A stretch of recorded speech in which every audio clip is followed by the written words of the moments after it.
Zygote जब कोई single cell जो, या फॉर एग्जांपल हम स्पर्म या ओवा की बात करते हैं, दोनों सिंगल सेल होते हैं और इन दोनों मिलके फिर क्या बन जाते हैं, जाइगोट बन जाते हैं। तो इस जाइगोट से फिर न्यू ऑर्गेनिज्म को through the process of blastula, gastrulation and ये मल्टी सेल्स बनाते हैं। सो तो कैसे बनते कि डिवीजन होके बनते, डिवीजन होके बनते हैं।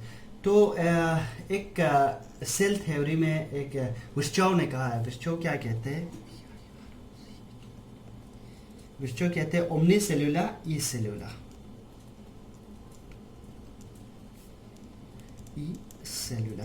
तो एक सिंगल सेल से सारे सेल बना है कहते हैं। ये कहते हैं कि दी cells, all the pre-existing cell are made up from a single cell.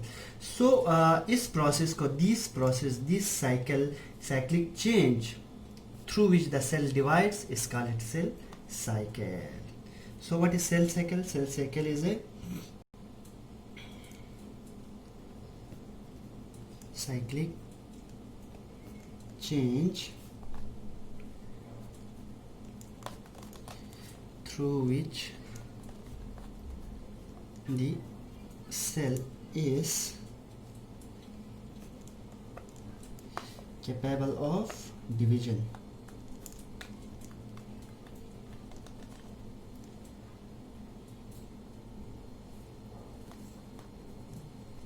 Process is called, is known as, is called cell cycle. ठीक है। तो cell cycle is divided into two main phases. One is interphase, the second one is M phase. So cycle means जो हमेशा चलते रहते, follow. सो एक होते G0 phase, G0 phase, जहाँ पे सेल बिल्कुल, तो interphase is further divided into three part, G1 S और G2, और ये आगे फिर M फेज। सो सबसे पहले G1, फिर S, और ये है G2, और ये है MS। सो दोस्तों सबसे पहले हम क्या इसके बारे में बात करते हैं कि G1 के बारे में। सो दी G1 इज दी G0, सबसे पहले G0 के बारे में। तो G0 में क्या होते हैं कि सेल G0 बिल्कुल रेस्टिंग फेज पे रहते हैं। इस फेज में बिल्कुल डीएनए रेप्लिकेशन नहीं करते, बिफोर डीएनए रेप्लिकेशन से पहले ये रेस्टिंग फेज होते हैं, रेस्टिंग फेज होते हैं G1 से पहले, क्योंकि यहाँ पे सेल बिल्कुल भी डिवाइड नहीं करते। जो अनडिवाइडेड सेल्स होते हैं वो यहाँ पे रहते हैं, सच एज नारो सेल्स एक्स्ट्रा, ठीक है, जो बिल्कुल भी एक बार डिवाइड, मतलब डिफ्रेंशिएशन होने के बाद ये डिवाइड नहीं होते। तो सबसे पहले हम G1 के बारे में बात करते हैं। तो G1 में क्या होते हैं, G1 फेज में इसको हम फर्स्ट गैप फेज भी कहते हैं, first gap phase, it's called first gap phase. In the second point is it is also called pre synthetic phases, pre synthetic phase, क्योंकि इस फेज से, सिंथेसिस फेज से पहले है, it comes before the synthesis, so it is called pre synthesis phase. तो G1 is characterized by the growth होते हैं इसमें सेल्स के। it varies from 3 to 4 hour varies।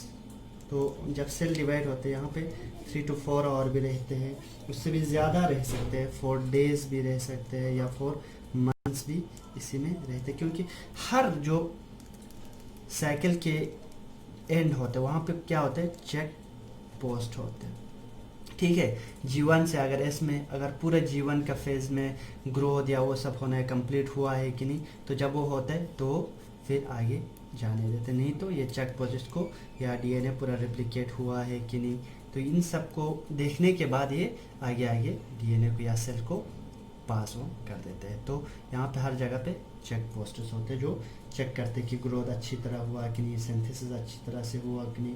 तो और इसमें क्या होता है, the synthesis of non histone protein, synthesis of non histone protein, non histone protein.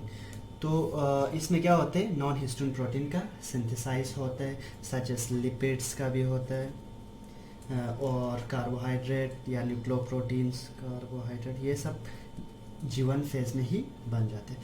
तो सेकंड में क्या आता है दोस्तों कि एस फेज में, एस फेज में मेनली 7 to 8 आवर्स रहते हैं, ओके। और जो रिप्लिकेशन होते हैं वो इसी में ही होते हैं, semi conservative replication of DNA take place और ओकोर, ठीक है, रिप्लिकेशन हो जाते हैं। तो ओल्ड डीएनए जो ऑलरेडी इसमें था वो टेम्पलेट के लिए यूज होते हैं, ठीक है। और इसमें जेनेटिक मटेरियल के क्या हो जाते हैं, डबल हो जाते हैं। क्योंकि डबल क्यों होते हैं, जब रिप्लिकेशन हो जाएगा तो जेनेटिक मटेरियल ऑटोमेटिकली डबल होता जाएगा और नंबर ऑफ क्रोमोसोम्स भी बढ़ता जाएगा, ठीक है। तो क्रोमोसोम्स का 2 सिस्टर क्रोमेटिड्स बन जाएगा, तो डुप्लीकेशन ऑफ जीन्स भी हो जाएगा, इसमें डुप्लीकेशन ऑफ जीन्स भी इसी में हो जाएगा। और इसमें मेन इम्पोर्टेंट क्या है, हिस्टोन प्रोटीन का सिंथेसिस होता है, synthesis of histone, histone protein and nucleosomes, ठीक है। और इसके बाद आते हैं G2 phase. G2 phase is characterized by और it is also called second gap phase, second gap phase. It is characterized by synthesis of RNA and protein, synthesis of RNA and protein synthesis. It is also called post post synthetic or post synthetic gap बोलते हैं, post synthetic, post synthetic gap क्यों बोलते हैं, क्योंकि ये pre है, pre synthesis G1, फिर S synthesis हो जाएगा, फिर G2 में पोस्ट सिंथेटिक हो जाएगा, जहाँ पे आरएनए और प्रोटीन्स तो बनेंगे, ठीक है। और सेलुलर ऑर्गेनेलिस भी, डबलिंग ऑफ सेलुलर ऑर्गेनेलिस हो जाएगा इसमें, डबलिंग ऑफ सेलुलर ऑर्गेनेलिस भी हो जाएंगे, इसमें ग्रोथ भी हो जाएगा, और ट्यूबुलिन भी सिंथेसिस हो जाएगा, जो स्पिंडल फाइबर्स नहीं बनता है, ट्यूबुलिन, ट्यूबुलिन सिंथेसिस हो जाएगा, इसमें स्पिंडल फाइबर फॉर्मेशन हो जाएगा, स्पिंडल फाइबर फॉर्मेशन। और इसमें सबसे इम्पोर्टेंट ये है कि हाई रेट ऑफ मेटाबॉलिज्म रहते हैं, हाई रेट ऑफ मेटाबॉलिज्म, क्योंकि इसमें स्पिंडल फाइबर्स बनते हैं, सेलुलर ऑर्गेनेलिस भी डबलिंग हो जाता है, और इसमें टाइम है 2 to 5 आवर तक इसमें रहते हैं। So this was all about interface. तो इंटरफेस में क्या था, मेनली 3 फेज थे, G1, S, G2, ठीक है। G1 में फर्स्ट गैप फेज भी कहते हैं या प्री सिंथेटिक फेज कहते हैं, जहाँ ग्रोथ होते हैं, और इसमें 3 to 4 में सबसे लॉन्गेस्ट ये रहते हैं, ह्यूमंस में भी 11 आवर तक G1 में ही रहते हैं हमारे सेल्स। तो इसमें नॉन हिस्टोन प्रोटीन या लिपिड्स, कार्बोहाइड्रेट, ये सब इसमें G1 में ही फॉर्मेशन होता है। And after that in synthesis phase it last for almost 7 to 8 hours. So the replication through the process of semi-conservative replication takes place in the S phase, and the oldest DNA is used as a template here. So the duplication of genes occur, and the number of chromosomes get double, and the genetic materials get double in this phase, synthesis phase. So it is called synthesis phase.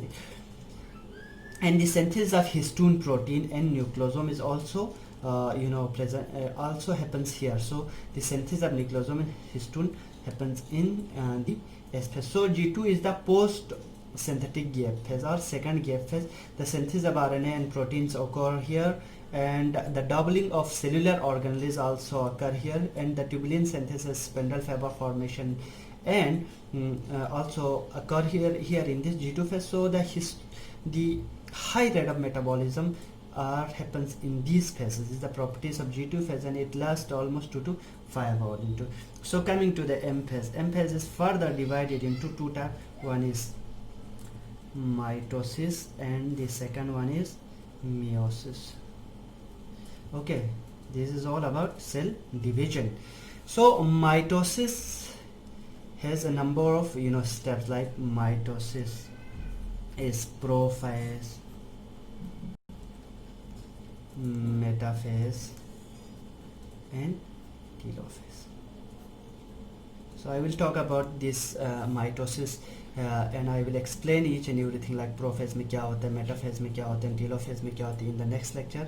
तो आप लोग lecture follow करते रहे. और meiosis में, meiosis is further divided into two types, like meiosis first and meiosis second. So meiosis second is almost like this mitosis, but in meiosis one there are some other things happen, like in prophase 1, prophase 2, prophase 1, metaphase 1 and telophase 1. So in prophase 1 there are another step like liptotin, zygotine, pidgeotine, diplotin and dikinases. These are other steps in this prophase 1. So I will talk about and I will explain each and everything about the mitosis and meiosis in my next lecture. So आप लोग lecture follow करते रहे. Thank you for watching it.